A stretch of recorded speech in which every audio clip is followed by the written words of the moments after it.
All right, it is 5:35 and we will go ahead and begin this meeting. Noah, if you can go ahead and officially begin. Awesome, thank you, Tricia. Good evening, everyone. My name is Noah Kuranga. I'm your host for today's Toastmasters meeting. It is great to see everyone on this wonderful Monday. Not too cold, not too warm. With that being said, can I have someone read the mission statement, which is at the bottom left-hand corner of the agenda?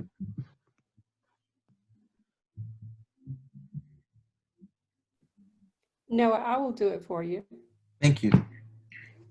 We provide a supportive and positive learning experience in which members are empowered to develop communications and leadership skills, resulting in greater self-confidence and personal growth.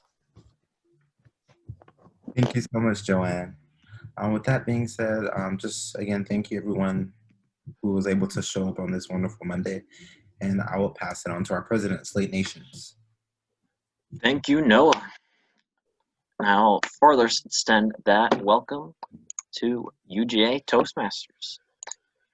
Happy week of Thanksgiving. I hope you all have a great time, whether you're stay in Athens on campus or if you're already with your families.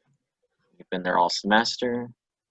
It's been an interesting year, a lot of challenges, and I hope this gives you guys a moment to sit down and relax. With that, we have a great meeting today. We have one speech as well as a set of table topic questions. And without stealing any more thunder of the Toastmaster, I'm gonna pass it off to Toastmaster of the Day, Tricia Perez. Thank you, Slate, and lovely to be here with everyone. Good evening and welcome to our, I believe, second to the last Toastmasters meeting of the semester. Regardless of what number meeting we are, whether you've been here all semester or if this is your first couple of times with us, we're glad to have you today. And like Slate mentioned, we have 3 parts to our meeting. First is prepared speeches. The second are impromptu speeches of about 1 to 2 minutes. And finally, feedback, which is always important so that we can continue, like we said in our mission statement, to develop our communication and leadership skills. Without further ado, I will go ahead and introduce our first speaker. She will be giving her speech titled Urban Trees and Soil Study. First speech of 5, yes? Oh wait, I apologize. We will go first. Before we begin, we do have some very important roles that will help keep us on track so that we can continue to develop and learn as public speakers, our reporters. So I will go ahead and first introduce our counter. If you could introduce yourself and what you will be doing for the duration of the meeting. And I believe our counter today is Raj. Okay, so today I'll be counting all the filler words for the speeches. Thank you, Raj. Very important role and definitely one that sometimes gets overlooked, but it's surprising to hear how much you can learn from other people's speeches as you listen on throughout the meeting. Our next reporter role that will be discussing his role is the timer. If you could go ahead and introduce yourself and what you will be doing throughout the meeting. Hello, my name is Justin. I am your timer for today. I'll be timing the various portions of the meeting. So just to give you an idea, we have one speech today, which will be 5 to 7 minutes. So I'll give a 5, 6, and 7-minute warning in the chat. I think there's a 15-second grace period for being over at that time. And then for table topics, I'll give a 1-minute warning, 1 minute 30 seconds, and 2 minutes. And then there's a 15-second grace period for being under the 1 minute time and a 30-second grace period for being over the 2 minute time to qualify in our best table topics vote. And then we have, of course, the evaluation today, which I will time. I'll be 2 to 3 minutes long with a 30-second grace period above the 3-minute mark. And I'll just give a warning at 2 minutes, 2:30, and 3. All these warnings will be in the chat. So be on the lookout for that. And with that, I pass it back to Tricia. Thank you, Justin, and thank you again for the reminder to introduce the reporter roles. I was just very gung-ho and excited to get the meeting on. I completely missed my mind. And now we are missing one reporter role, but that's all right. I'll go ahead and cover it for today, which is the grammarian role. And in this role, I will be keeping track of good uses of grammar uses that could be improved on, such as run-ons or anything of the sort. As well as, if you notice on the top of the agenda, we have a word of the day, which is vaunted, an adjective meaning highly or widely praised about or known for. And so if you look at the bottom of your Zoom screen, there is an opportunity to react. So if I hear anyone, or if you hear anyone use the word of the day in any of the speeches, you can go ahead and give them a reaction, just to acknowledge that they were able to incorporate that. And now we will move on to the first section of our meeting, which is prepared speeches. Giving her speech titled Urban Trees and Soil Study for a length of 5 to 7 minutes, please welcome to the stage Courtney Scott. Courtney, take it away. Thank you, Tricia. I'm just going to, Noah, can you give me screen sharing privileges?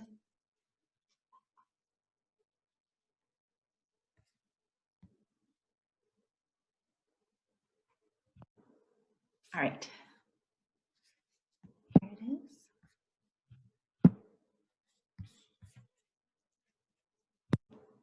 So I am very excited to be presenting today because I am presenting on something that has been a long time in the works, and it's my So my project is actually called Interactions Between Trees and Soils in Urban Environments in the Southeastern United States.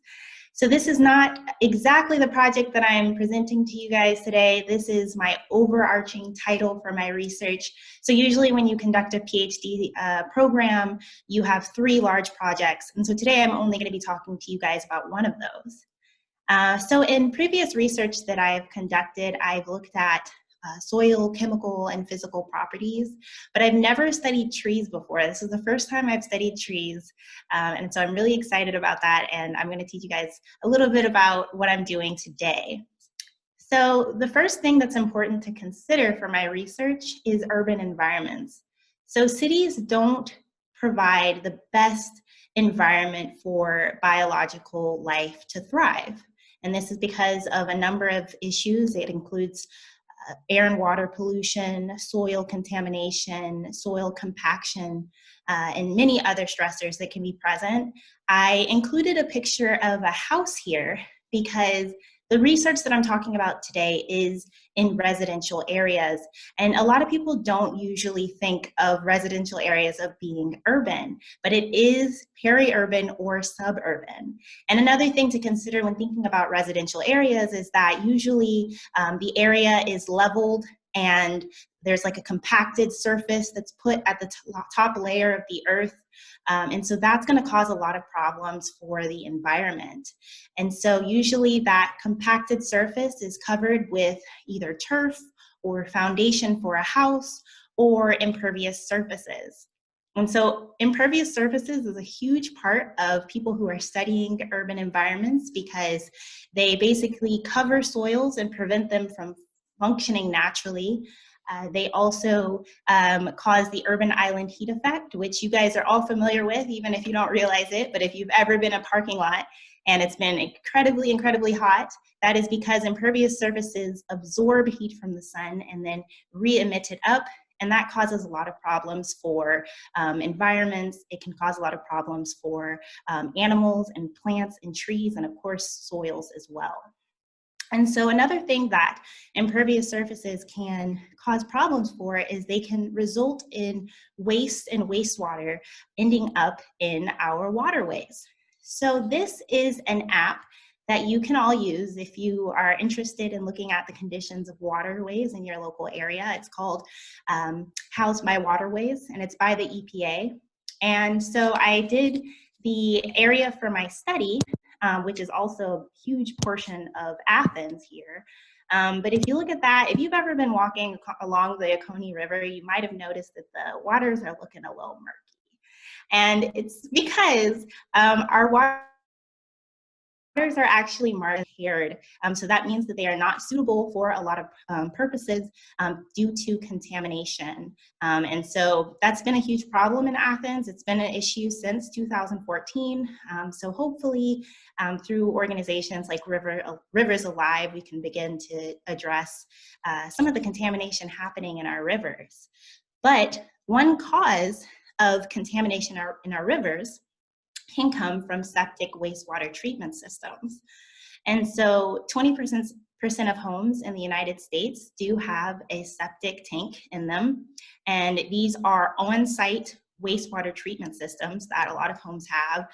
They're supposed to be temporary solutions, but a lot of times they become permanent solutions when the city just doesn't want to install sewer lines in certain areas because of funding or whatever reason.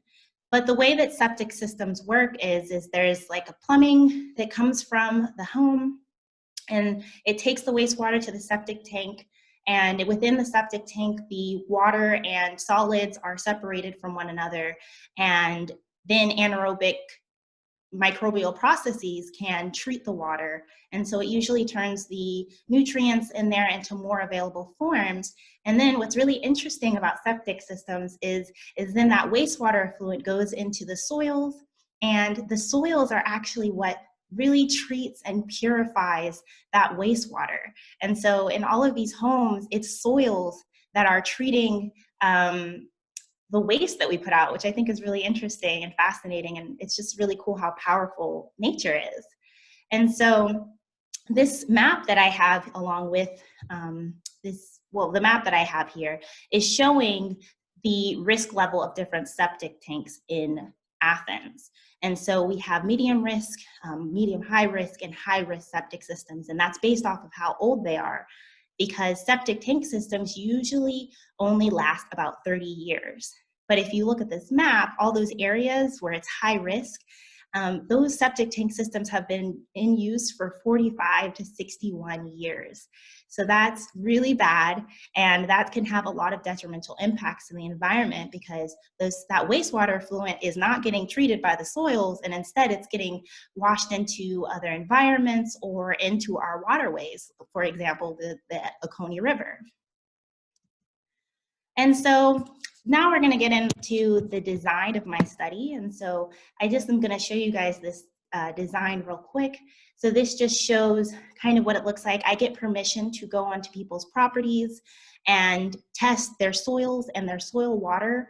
And so usually the septic tank is right behind the home, and then the leach field is in the backyard. And then I put these little tree emojis, and so there are trees and plant life in the backyard, and so those are the trees that I'm going to be studying for this, that are important for my research. Of course, this is not all of the supplies we use. We also use materials for collecting soils and holding water samples, but these are the ones that usually people aren't as familiar with and are really interesting in what they do. And so this electromagnetic ground conductivity meter is actually what we use to locate the leach fields in people's backyards. So it sends out waves, and those waves will actually show us when there's fluxes of moving water under the soil surface. And so that's how we know where the leach fields are. And so then we install what's called a lysimeter, and that's what we use to collect soil water from those leach fields. And so that's the water that we can test for nutrients and different things to see what is actually coming out of these septic tanks and ending up in the environment. And so of course, if the septic tanks are functioning correctly, then hopefully those aren't ending up in the environment. But if not, fluxes of nutrients in the environment can cause a lot of problems. And so those fluxes are going to affect the trees that are living in these leach fields. And so as a part of my tree diagnostic assessment, I look at various aspects of tree health. And so that can include identifying the species present in each plot. Some species are going to thrive in these leach fields, and other species may not. And while we want species to thrive, we don't want invasive species to thrive. So it's important to know what species are growing in the leach fields. And so we also look at diameter at breast height as a proxy for age. We look at foliar composition. We want to know what the trees are uptaking from the soil, and we can test the leaves to see what it is taking from the soil. And then I just do a health assessment looking at pest, disease, decay, and mechanical injury. So real quickly, you have some pictures of trees in the corner here. So the tree at the top, this is actually a very unhealthy tree, and you can see that there's a considerable amount of dieback in the crown. So if you ever see a tree where it doesn't have a full crown of leaves, usually that's an indicator of some type of health issue. And this tree at the bottom, this tree is actually dead, but I added this picture because you can see that there is a significant fungal infection happening up the side of the tree. So using the information that I'm collecting on trees and the information that I'm collecting on soils, I'm hoping that I'll be able to get a sense of what's happening with the soil biochemistry in the soil, and how septic leach fields are impacting trees living in the soil. And so I hope you guys enjoy the presentation on my research today. If you have any questions about my research, please don't hesitate to ask. If you have any questions about graduate school, please, I love talking about it. But I hope you guys enjoy the presentation, and thank you. Thank you, Courtney. An awesome speech. I really love hearing speeches where people talk about either what they're passionate about or what they're studying academically, and really just combining that two. It helped me gain a greater insight into what you're studying and what you're passionate about. So thank you again, Courtney. And now we will take about 45 seconds to go ahead and leave feedback for Courtney.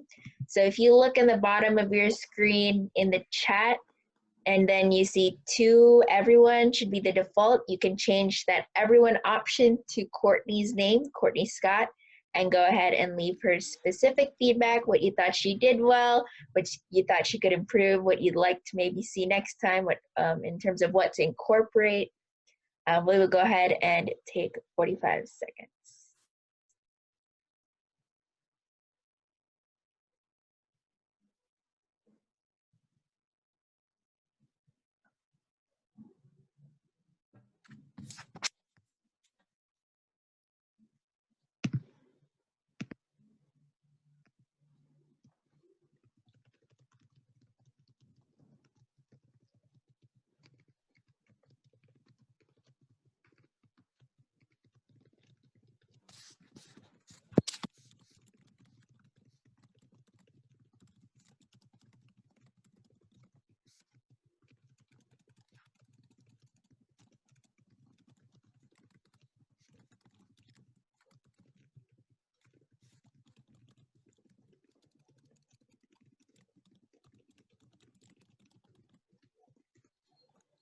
All right, and we can go ahead and wrap up any feedback you'd like to give Courtney.